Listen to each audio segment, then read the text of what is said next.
Hello, everyone. Welcome back. I think our face is on camera now, right? Yeah, That, it's that, a bit that, laggy because Skype, but we'll work this stuff out. yeah, Skype's always a wonderful thing. That's why we're not sponsored by Skype. But Unlucky. anyway, my name is Joshua Fekes Quest. I'm here with Returned for game number two in this best of three series between I'm sorry, Augustana University and Southwest Baptist University. I got this. The whole camera thing's throwing me off. I kind of got this thrown in the last moment here, and I know I'm like slightly laggy. It kind of tilts me, but it's okay. We're all gonna make it through. We'll all survive. Oh, the Yeah, quality will go up. We will gotta get that CSL production value in there. yeah, well, I mean, also Skype could just be better, but it's whatever. So, game number one, pretty one-sided. In favor of Southwest Baptist. They absolutely destroyed Augustana, and yeah, we're gonna see if they can do it again. This is the best of three, like I said. So this is game number two. Augustana, I mean, they have had plenty of time to plan to see what they did wrong, maybe go over some of their footage as well, and maybe correct a few of those mistakes, whether it be in pick and ban phase or in the game itself. I mean, obviously there were plenty of mistakes in the game, but they want to see if they can minimize that and try to get a little bit better picks on the pick and ban, because I feel like the Zoe was just a huge problem, especially in that mid lane, but afterward for everybody. Alright, we're gonna throw us over to that pick and ban as that's just started up here. And like you said, I think there's a lot of adaptations they can make. You don't necessarily need to win all these lanes if you want a shot in this game. You can play more of that back foot meta, more of the just let us scale up. And I think like the Jace pick and the Nautilus pick especially could have been maybe changed to things a bit more safe that let them get to that late game, that let them actually go toe to toe at some point. You have that Callista banned out by Augustana University, and not surprised there. Pretty big problem in the bot lane, but we're going to see the Shaco banned out as well, taking that away from Nubis. Going to make him go on something a little bit different than the Shaco, which he does play a little bit there, here and there, as well as keeping him off of just taking away that stealth factor, that tricky stealth factor that Shaco is known for. But they are completely banning out the bot side of Southwest Baptist from game number one. So both Tom Kinch and Callista are off, and there's another jungler picked off of the map as well, as Lee Sin is banned out. And this is more of the playing around, getting rid of the early game from Southwest Baptist, because we've seen now what they can do when you put the ball in their court. They're going to dribble it all the way through the hoop, break the hoop, rip it off, and keep going away, looking for another hoop to break. You got to find some way to just pump those breaks a little bit, and definitely getting away with all of these early game ball lane carries is going to help them out just a little bit. But now we have to see what top lane is going to adapt to as well, because that really was the matchup that just completely fell over. Hey, there's a Zoe pick, and that's going to be picked up first by Augustana. So we're going to see how Justice deals with a little bit of his own medicine, and as Cowhill picks up that Zoe. And I'm really interested to see what Justice picks. Like the scumbag in me kind of wants him to pick up Ari, but again, that is slightly BM. But we do have the Ornn in the top lane as well as Sejuani, so a very big tanky front line on the side of Southwest Baptist. And that's definitely going to help them out quite a bit with his upcoming actual play. When you have that Zoe, you need something in the front that can receive. Oh, that is a huge adaptation. Forget playing for the late game. They're looking to burn this one down in the early. Quite literally, as they do pick up the brand. That is going to be a brand support, I would assume. I can't imagine Zoe going anywhere else, though. If solo queue is any sort of educational pamphlet for League of Legends, Zoe goes everywhere. But we do have a Cho'Gath over on the side of Augustana, so that is going to be that's going to be a very late game centric Cho'Gath. Obviously, Cho'Gath is relatively late game centric, but you were talking about how they wanted to burn it away a little bit in the early going. They're going to give themselves a little bit of an assurance with that Cho'Gath in the top side, or that could be jungle actually. It could be a flex Cho'Gath. We're going to see where it goes. Could be. We've seen it go both roles before, not only in competitive play, but over to the collegiate scene as well. My money is on it's going to be towards that top lane. Give Pig something he can more just look to farm the lane out, doesn't rely on him having great mechanics in the early game, and doesn't need to beat out Master Party in the early as well, because when you look at this Ornn, it is just taken the meta by storm, because it literally loses to nothing that is not named Jace, and still has a fairly competitive mid to late game as a great team fighting tank. Yeah, we saw Frog Pig on Jace last game. He may just want to stay away from that one because he kind of had a bad time on that. May just want to try to change it up a little bit. As like I said, we might be seeing the Cho'Gath go top. But yeah, you're right. Ornn, huge pick right now just a very tanky top laner that can also dish out some damage as well as be a nice engage with his ultimate. And he also has just supplemental CC with the volcanic, I think it's a pillar, volcanic pillar as well. So a lot to Ornn's kit. Not to mention he can up if the game goes long enough, which we've been seeing in the more professional leagues. Game's going to 90 minutes right now, 60 minutes. So Ornn would actually be very helpful in that sort of late game. We're going to see if it can go that distance this time around, as we do see Zaya and Azir banned away as the last bans from Augustana College. Augustana College, sorry about that. It's always tricky if you go Augustana, like a university or college. This one is Augustana College, but we do see on the opposite side, Southwest Baptist, they are taking away that Zac and that Kha'Zix. Now is going to be Dr. Santa locking in a Tristana with the Braum on the bot side. We have that information now.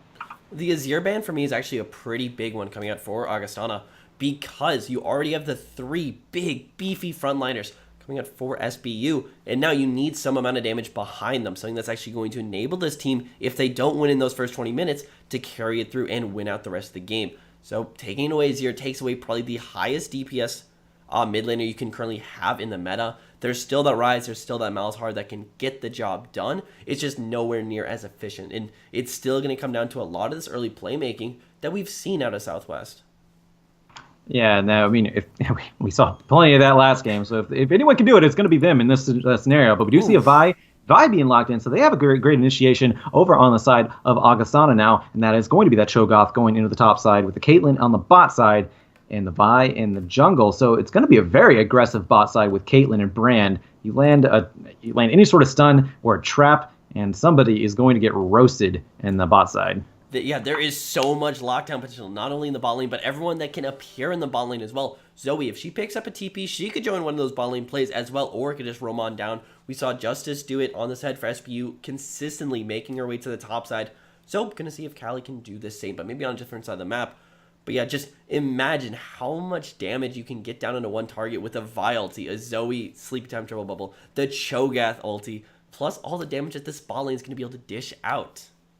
Yeah, so pretty much what we're seeing here. Southwest Baptist, they need to keep their wards very on hand, just in anywhere part of the jungle, because if anyone gets caught out with any of the members of Augustana College, they're more than likely going to be deleted with how much damage they can dish out within just maybe 1.5 seconds, which is all you need with a Caitlyn trap or a Brand Seer or anything like that. But we do have an Echo on the side and the mid lane for Southwest Baptist, which means he does have that rewind button. He has that R. He can get out of kind of a get out of jail free card, get to safety if he needs to, if he's caught out a little bit. But the Echo, yeah, that is an interesting one. Considering how big of a front line that Southwest Baptist has, what do you think of the Echo, considering that he's kind of a diver and he has that get out of jail free card as well? It works in this situation. Definitely going to be. It has a lot of dive buddies. You have the Ornn, you have the Sejuani, things that want to go just straight into the backline with it. This puts a lot more pressure onto Dr. Santa to really be that big ADC DPS champion that he can be. And we saw him go 7-0-7 within the first 15 minutes of last game. He's got basically everything he needs to set himself up for success. But that also means that if one or two of these things for SBU just don't pick off, there is so much potential on the other side. Augustana, they only need 1 or 2 good picks to get them really rolling in this one. And when you have a Vi on that team, picks become very easy to come by as long as you set yourself up correctly.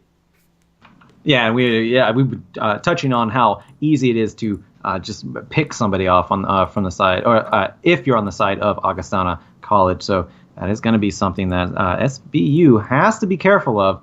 Because Tristana, if Tristana goes down, that is going to be the big, obviously the big DPS on the backside, as you do have Echo diving into getting out. But if you can't burst everyone that you need to as Echo, you're going to be relying on Tristana, and Tristana could be deleted instantly if you don't have enough protection. But speaking of protection, you do have a lot of that. You have Ornn, you have Sejuani. Not to mention, like, legit, you actually have a shield in front of Tristana with Braum. It's actually a door, because if you read the lore, he took a door off of a mountain. But there is a lot of protection for Tristana. So I feel like Dr. Santa, he can stay protected, but if he gets deleted, it's going to be a very, very rough time for Southwest Baptist. And deletion is the name of the game for Augustana. Oh, most certainly. And yeah, like you said, if Dr. Santa gets any sort of lead, it is going to be so insanely hard to actually pick him off in the fights with how many buddies he's going to have going on in that game. But still, look it back to the other side as well. Augustana, they have set themselves up with such a squishy composition, especially in that bot lane. Caitlyn and Brand, if one bit of CC lands, if one gang comes across, there just might not be a bot lane anymore. Yeah, and that's what we have to look at. And we're going to be paying attention to that one as we get into the Rift. There's going to be a 30-second delay. It's approaching 30 seconds. My name is Joshua Fekes Quest. I am here with Returned. We are going to be back in on the Rift for game number 2 in just a moment, so stick around. But in the meantime, actually, I forgot I need to do this. It's been a while. So I have to actually give some plugs to our social medias here. Discord, if you want to join our Discord community, you can put the exclamation Discord in the chat. Also follow us on twitter.com/CStarLeague and twitter.com/CSLLOL, which I want to let anybody watching know. In the notes, it's Collegiate Dota. We do have a Collegiate Dota as well. So if you're a Dota fan, go check it out. They never changed it to CSLLOL, which I feel like is a slap in the face to me because I don't like Dota. I cast League of Legends, but it's okay. And I know who did it. It's my production manager. And I'm going to tweet him later on. It's going to be great. But we're going to be friends after this one because he pays me. We can also go check out facebook.com/CStarLeague. And I do want to give a shout out to Twitch for being here for us from PAX East to PAX West and many more events for the CSL. We definitely wouldn't be here today without their help and support. So thank you very much, Twitch. You can go check them out at twitter.com/Twitch and facebook.com/Twitch. My name is Joshua Fekes Quest. We're at loading screen. I'm here with Returned. He's going to be on the Rift with me as well in just about probably like a minute. Stick around.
Hello, everyone, and welcome back. I told you it was going to be a few seconds. No problem. It was already in loading screen. I kind of rambled there and got on a tangent about my boss, but it's okay.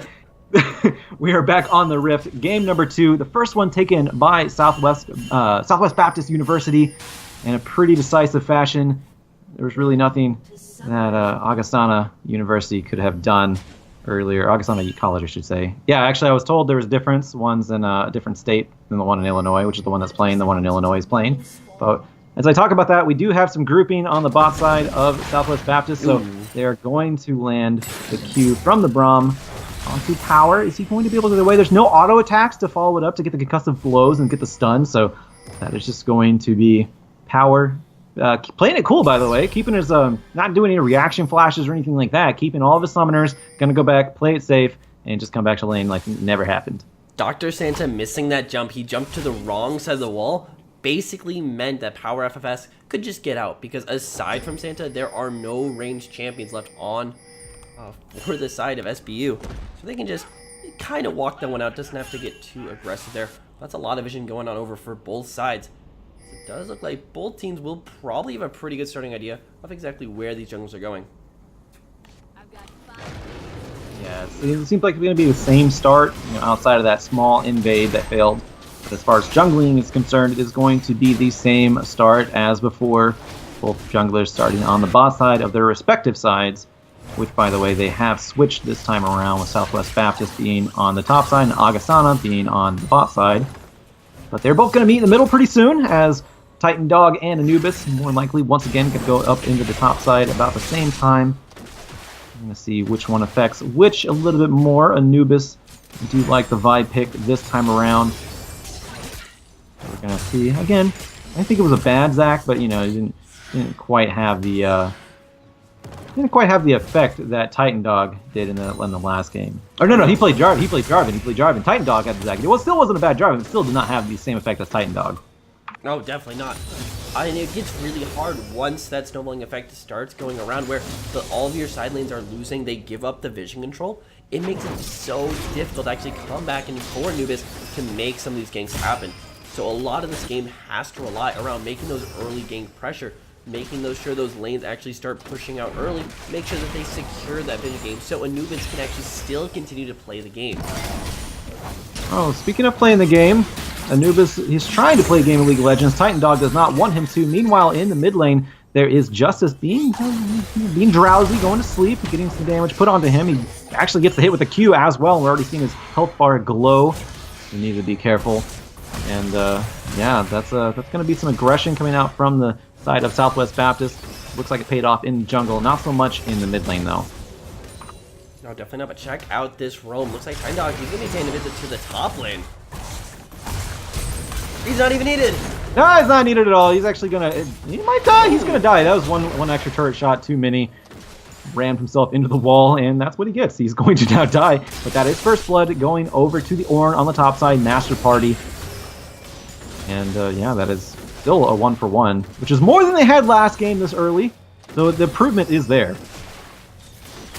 Oh yeah, without a doubt. But it's still. How can they actually get off to this front foot? How quickly can they get this game going in their favor? The huge part is that they weren't actually able to make any of the plays on their own. And even with that, that was Master Party overextending. That wasn't a play coming across from Pig. So if they can start turning these matches around, they could look to actually carve themselves out a lead and get themselves to a very comfortable point. But even here, Pig is still trying to go toe-to-toe with the Ornn pick. Oh my god, there was a Q onto Justice who had a flash out of the way, but almost a kill picked up. He is going to go back. He does have teleport, so he should be fine. He also took the Kleptomancy, as you can see, the Farsight Ward, but we have some action in the jungle. Titan Dog picking up Anubis with the assist of Leo's Braum. And now in the top side, this is going to get really touchy on who's going to win. There's a flash being popped as Frog Pig did not have anything up to respond to the flames of Master Party. Now on the bot side, there is collapse going down. The brand is so squishy, a lot of damage, but low health bar as well. Titan Dog picking up that one. And so it begins. Titan Dog, he's finding plays all across the map, and these are the side lanes just completely falling over. Here comes the engage. Yeah, the engage is going to be underneath the turret, so they need to be careful. Braum is going to be tanking a lot of that one up and barely makes it out. The flame, or not the flame, the ignite, is, I should say, is on the Caitlyn Power FFS, and he is going to go down eventually. Titan Dog picking up that kill, third kill in a row for him. He's on a killing spree, and that is a big start for the jungler of SVB. SVB, yeah. You know it. Southwest Baptist University. I got this. No worries. But here's actually where Southwest, they're taking a step back from last game because they have not established any vision control yet this game. Now, keep in mind, it's still the 5.5 minute mark. It's definitely not the end of the game, even close. They've still got plenty of time to actually go forward and do that, but that's also just one less thing that they were doing last time, and that's one less thing that they can realistically get an advantage out of. Yeah, and then the advantages for Augustana, they've been narrowing as I don't feel like they're as narrowing as fast as last time, but they are still narrowing. And the only kill so far is in the top lane for them, so they're trying their best to stay alive as much as possible, but it's not really happening as everyone on their side has had a death except for Calhill on the Zoe, who is ever so slippery, still has summoner spells up as well, not to mention Spell Thief will give her an extra summoner spell. So could even have an extra flash, and once he hit level 6, actually Calhill is level 6 now, and have the portal jump as well to work with. But right now has the ignite on the Spell Thief here, and actually is going to engage with Titan Dog. That was actually Titan Dog engaging Calhill, I was going to add there, but there's a level discrepancy as Titan Dog does not have his level 6 ultimate yet. Meanwhile, on the bot side, I should say, a lot of damage going on to Dr. Santa, but he holds on to his summoner spell. And there was a Q landing onto Justice. The camera's kind of going all over the place now, as Justice is going to be put to sleep, but not enough damage to really make him think otherwise. As far as backing, he's going to stay in lane. Now, onto the top side, there is Frog Pig going to be ulted by Master Party. He's going to be knocked up.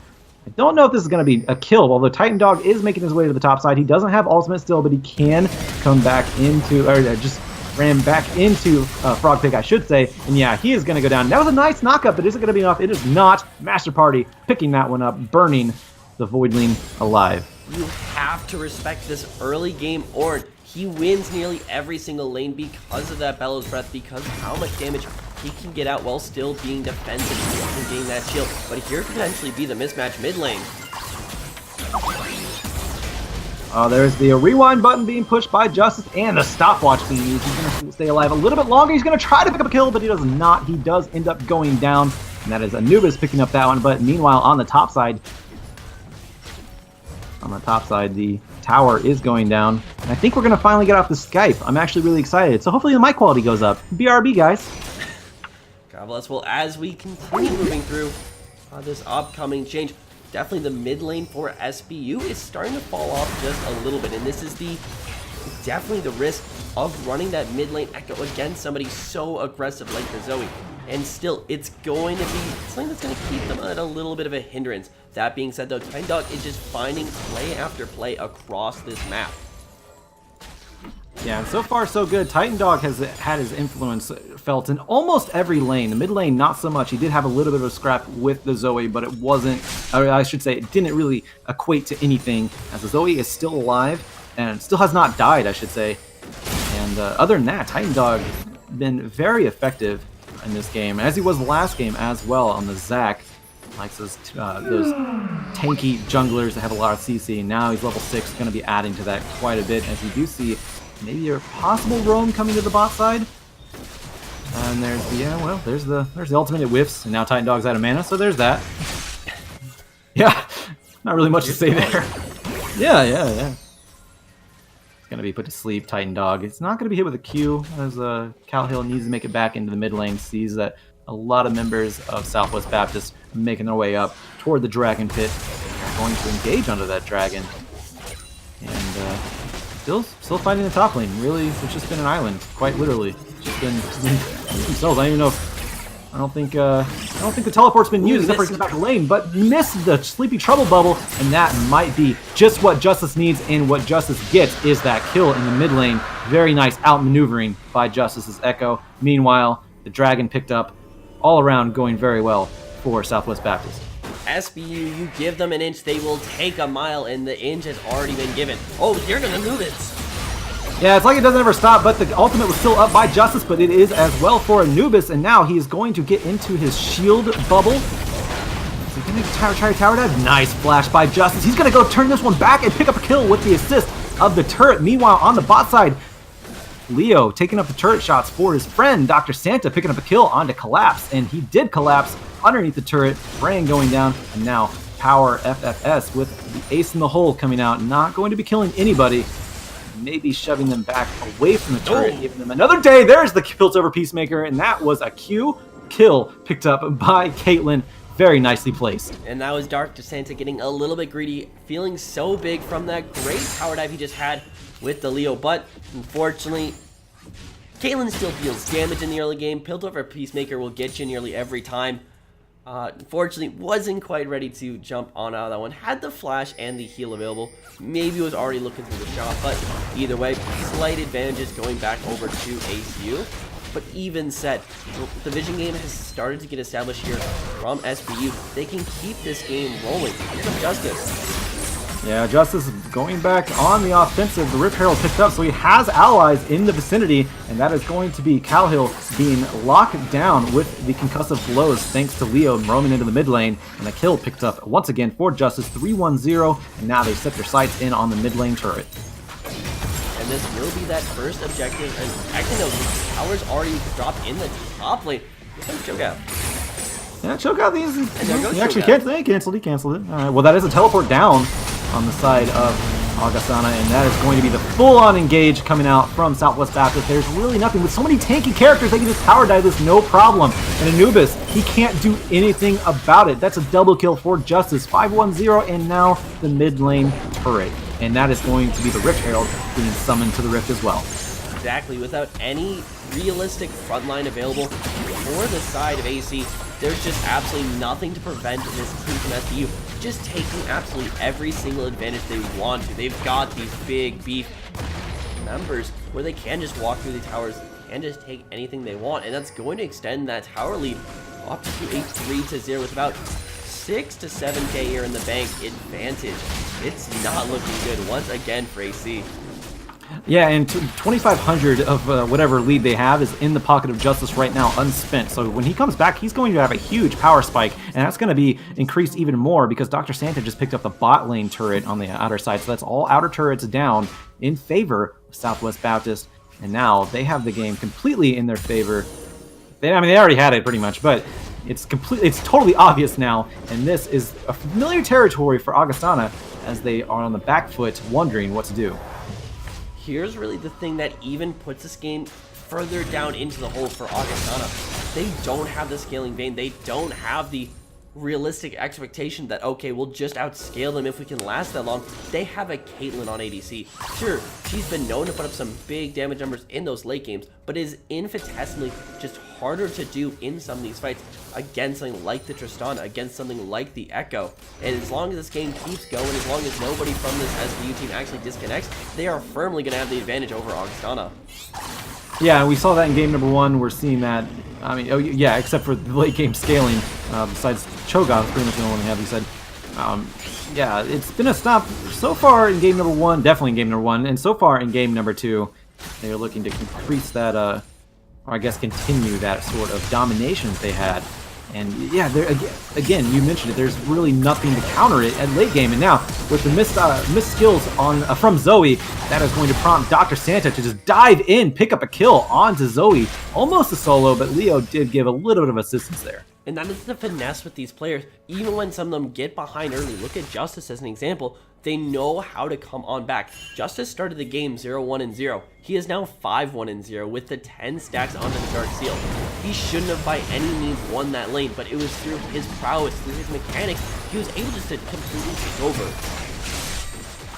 Yeah, and actually something that was picked up or talked about in chat. I don't normally bring up chat in the game, but this is something worth noting. And you're seeing a kind of a skill differential. And maybe one of the reasons why, and you're going to see this as the years go on, as Collegiate gets more and more relevant. Southwest Baptist, they offer scholarships to their players, and you can see what it's attracted for them. They are absolutely running all over Augustana, who, from my understanding, do not offer scholarships. And you're seeing that discrepancy, and you're going to see that more and more as the years go on, where these grassroots organizations, try as they might, they're just going to get outclassed because money talks and students want to be athletes, and we're seeing it right now. Southwest Baptist, they are on the varsity team. They're getting their scholarships for that, and they're playing like they're getting money for it because they're doing a great job in this game number 2. Yeah, I believe even when you look back to the last few playoff results, I believe University of Michigan is the last true grassroots organization that's still in these top tier players. So it's very exciting time to say the least for a lot of these players finally getting to be collegiate athletes for playing esports. And it's going to have to see how that evolves over time. But thankfully for all you guys in the chat and those of you guys watching us throughout this season, with the Swiss format, all the matches over time will just get more and more competitive. Because next week, it's going to be all the 1-0 teams versus all the 0-1. So it will naturally start weeding out exactly where each team ranks. So hopefully by the end, we will only have the best of the best. Yeah, and of course that is a lot different than last year's format. They had more of a round robin based on divisions and conferences. And when you have someone like Maryville University or Columbia College in one of the divisions, you know they're going to stomp everything. Not so much this time around. You're going to see the teams that win go on to face the other teams that win. Teams that lose and go on to face the other teams that lose. So yeah, competitiveness is going to increase, like you said, as the season goes on, and that is going to be very exciting because every team does deserve a chance. Augustana, yeah, they're getting stopped now, and it's obvious. I mean, yeah, there is a skill gap here, but Augustana, they could completely pop off next week, I should say, or even next year. Who knows? Next year, if they get a scholarship, next week if they study this game, come back and just correct themselves. And every team can get better throughout the season. Augustana, they're not completely out after this one, but like you said in game number 1, that one loss, super crucial. Yeah, extremely. When you go down one loss, Augustana would have to win out the rest of the season. Maybe they're looking to be your new Teemo Cup world champions here. Definitely, technically within the realm of possibility. That being said here, it's always great for the team that just gets absolutely destroyed, because what it does for you as a team is it just shows you exactly where all the mistakes are, and that's the reason why so many teams scrim so often, even at a higher caliber. Because the higher teams, they just get to rep through exactly playing their style, and these lower teams really get shown exactly where they need to make these changes. And some of them, probably for Augustana, have to be in their laners, have to be in their defensive vision control. Because so far for SBU, they've just completely rolled over every play they've wanted to do. They've basically gotten. Yeah, you see they have complete control of the jungle of Augustana as well. There's no buffs left to obtain for Augustana. They're all going to be taken away by Southwest Baptist, and even Ornn, a Master Party. He's not letting Frogpig even leave that top side. We see some action in the bot side here. Justice, he is going to hit that ult, and he's going to go down with that ace in the hole. Got a little overzealous. He was by himself, but as you can see, it was a distraction mid lane. It looks like that mid lane inhibitor turret may be going down, but Justice may have went down way too fast, so they didn't even take advantage of that one. There is the ultimate, I should say, coming out from Leo. Big skirmish, big fight here, and it's actually a 4v5 technically, but Anubis has to go back. Master Party making it even more so with the double kill, and now the advantage is in favor of Southwest Baptist. And even on a lopsided fight like that, that should have been in the favor of Augustana, their power is just not there. And you're also hitting this power trough for the Caitlyn. Not only is she 62 CS down, but also only has that one item. So it's going to be at a very hard disadvantage coming into some of these team fights against the Tristana, who already has 2 completed, and this big front line to boot. And once the brand gets away, once Calibook is not able just to singularly win these team fights, Power, he's not going to be able to contribute that much more. So there's got to be some amazing engage here. If he can find a pick on this backline, that might help just a little bit. Yeah, let's keep in mind, Dr. Santa's not in this team fight right now, but a nice shield coming out from Justice on himself here. And Frogpig, he just having a very rough time in this game. 5th time he's gone down, and he is going to leave that, or at least that bot lane inhibitor is going to be exposed, I should say, for Southwest Baptist to take advantage of. Meanwhile, Dr. Santa still hasn't joined this. He's finally making his way down after picking up a mid lane inhibitor. Southwest Baptist, they're just running all over the base of Augustana. 2 inhibitors down, they finally decide to back off. It's pre-20 minutes, so there's no Baron to take at the moment. All right, 22 minutes is the current high score we have so far this season. Let's see if they can beat that out. One more push could do it, but the time certainly is ticking.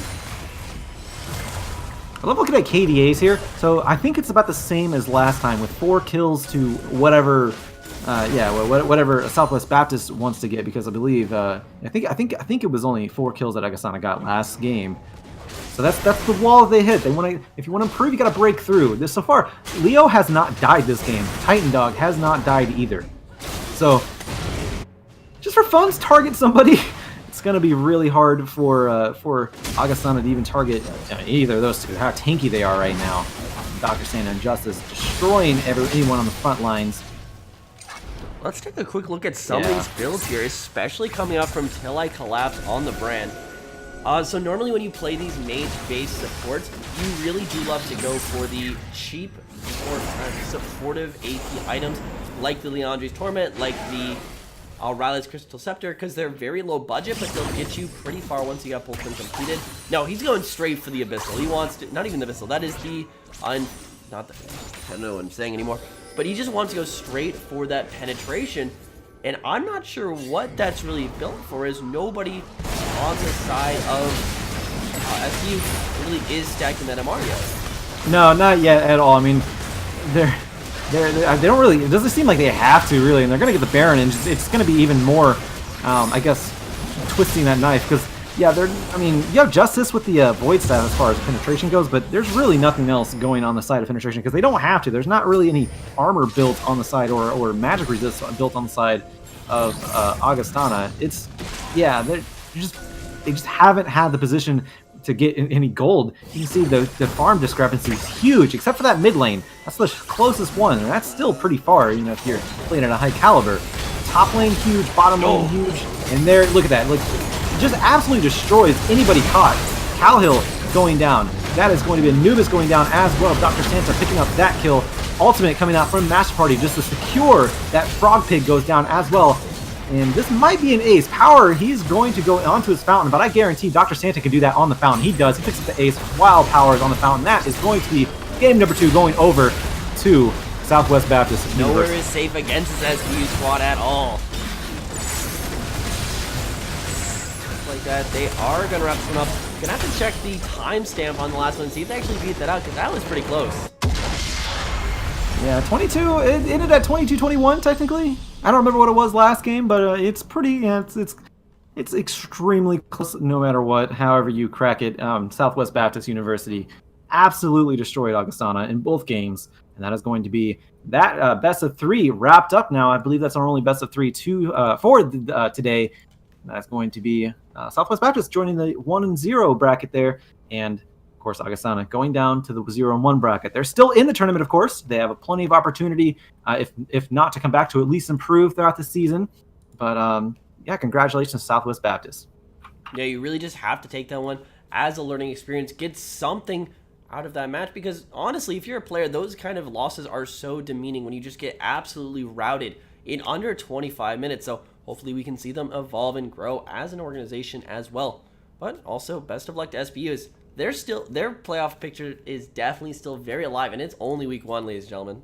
Yeah, if they play like that throughout the entire season, they're going to be a force to be reckoned with. But we have to get there first, and that is it for today. And after today is tomorrow, and that might be another game. I really don't know the schedule. It's not when I'm not broadcasting, but go and check it out. Of course, you can go over to the BattleFi. It's the 2018 College League of Legends season. You can go to their BattleFi. All the schedule is there for you to check out. I'm going to give some shout outs for our own social medias as well. Try to be a little bit more smooth and less ranty about my boss putting Collegiate Dota into this Twitter. But if you want to join our Discord community, type exclamation point Discord in the chat. Also, go follow us on Twitter at CStarLeague. At CStarLeague and at CSLLOL for our League of Legends specific content. You can also check out our Facebook at facebook.com/CStarLeague. I want to give a shout out to Twitch as well. They've been there with us from the beginning, and I hope they're there for I really hope there's no end. I just hope they're there for everything, because they've been awesome to us, and we could not make this possible without their help. So thank you very much, Twitch. And of course, you can also go check them out on twitter.com/Twitch and their facebook.com/Twitch as well. I do want to give one last shout out. This is a little request from the Southwest Baptist University. I do like to give shout outs for colleges, because everyone needs a little bit of recognition. That is going to be twitch.tv/SBUNIV. That is where they stream their games whenever they're not on the stream for Collegiate Star League or anything like that. So if you want to keep up with this team, go check out that Twitch. That's twitch.tv/CBUINV and go check them out. It'll be good. And yeah, everything. I think that's it for us today, man. Yeah, it's been a pleasure. This is my first cast CSL. Can't wait for many more to come. Hopefully the voice gets just a little bit better coming off the back end of just probably I'm not sure whether it's a flu or not, but either so. I'm just so hyped to continue with this season, because Collegiate, there's never been higher stakes. There's never been a higher just competition. It's looking to be a great season. Yeah, it's going to be really exciting. There's a lot of powerhouses coming out. Of course, Maryville University going to be defending their championship, as they completely swept last year. Did very, very well. Coincidentally, Midwest Campus Clash, they didn't have much luck, but that is not the official Riot Sanctioned tournament. The Riot Sanctioned tournament, the one that actually matters, where they get the trophy, that is the championship belonging to Maryville University. They're going to be defending that one. I'm looking forward to seeing them throughout the entire season. Columbia College coming a long way as well. Now has Drake Porter as their coach, coming from Robert Morris University. Robert Morris University is actually going to be a college I'm going to be looking at as well, because they have essentially going to be very, very, very interesting seeing this season. But that for today, that's going to be it. My name is Joshua Fekes Quest. I am here with Return. Thank you for joining us. And check out our social medias. We'll be back sometime next week. Have a good one.